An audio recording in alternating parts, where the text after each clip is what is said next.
एक दिन सुदामा जी बाल्यावस्था में सांदीपन गुरु जी के आश्रम में विद्या अध्ययन करने के लिए जा रहे थे, तो उनके पैरों में कंटक लग गया रास्ते में। तो सुदामा जी घबरा करके दुखी हो गए और घबरा करके उस कृष्ण को पुकारने लगे, भगवान को पुकारने लगे। हे प्रभु दीन बंधु यदुराई, आज कहाँ हो देर लगाई। हे प्रभु दीन बंधु यदुराई, आज कहाँ तुम देर लगाई। वेग ही कष्ट हरो तुम आई, यह दुख मुँह पर सहयो न जाई। हे प्रभु, आज तुम कहाँ छुपे हो, कहाँ देर लगाए हो प्रभु। मेरे पैरों में कंटक लग गया है और अब मुझसे ये दुख सहन नहीं हो रही है। आप शीघ्र ही आकर के मेरे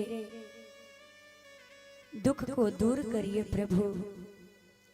उसी रास्ते से भगवान रथ पे विराजमान होकर के सांदीपन गुरु जी के आश्रम में विद्या अध्ययन के लिए जा रहे थे। उन्होंने सुदामा जी को पुकारते हुए देखा तो सुदामा जी के पास दौड़ करके गए और अपने दांतों से सुदामा जी के पैरों में लगा हुआ कंटक को निकालते हैं।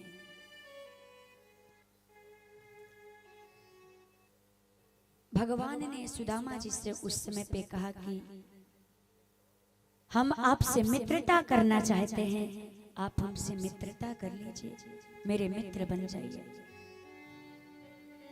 सुदामा जी ने कहा कि हे प्रभु, हे भैया, मित्रता तो बराबरी में किया जाता है, मित्रता और शत्रुता ये बराबरी में होती है। भगवान ने कहा कि हे भैया, कोई बात नहीं, यदि मित्रता मैं करूंगा तो मित्रता भी मैं ही निभाऊंगा, आप चिंता न करिए। भगवान और सुदामा जी की मित्रता हो गई। कृष्ण और सुदामा पक्के मित्र बन गए और दोनों मित्र एक साथ में गुरु जी के आश्रम में पढ़ने के लिए गए, अध्ययन करने के लिए। एक दिन सुदामा जी अपने पाठ को भूल गए। जब पाठ को भूल गए तो उनको दंड मिला, क्या कि तुम वन में जाओ और वन से लकड़ियां चुन करके लेकर के आओ।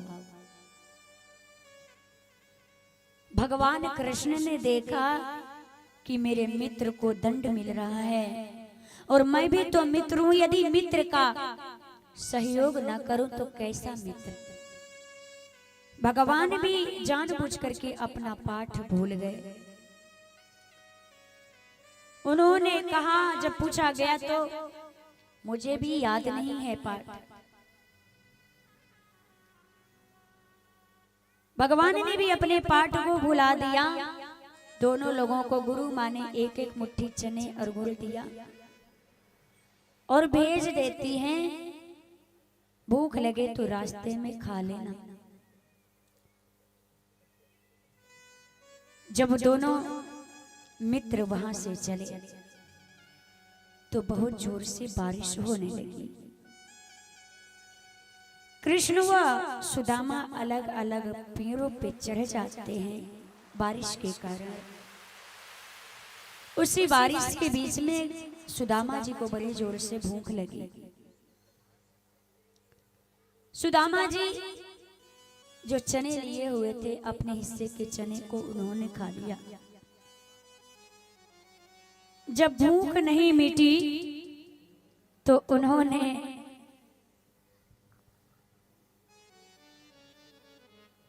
कृष्ण के हिस्से के भी चने को खा लिया। अब जब कृष्ण ने मांगा तो सुदामा जी ने कहा कि हे मित्र, मेरी भूख नहीं मिटी तो मैंने तुम्हारे हिस्से के भी चने को खा लिया। मैंने सोचा कि कृष्ण माखन मिश्री खाने वाले ये चने क्या खाएंगे, इसलिए मैंने तुम्हारे हिस्से के भी चने को खा लिया। जब भगवान तो कुछ नहीं बोले, और जब दोनों मित्र वापस आए गुरुजी के पास तो गुरुजी को सब ज्ञात हो गया। गुरुजी समझ गए। गुरुजी ने श्राप दे दिया, कहा कि तुमने मित्र का हिस्सा खा लिया है तो जाओ, तुम आज के बाद गरीब हो जाओ।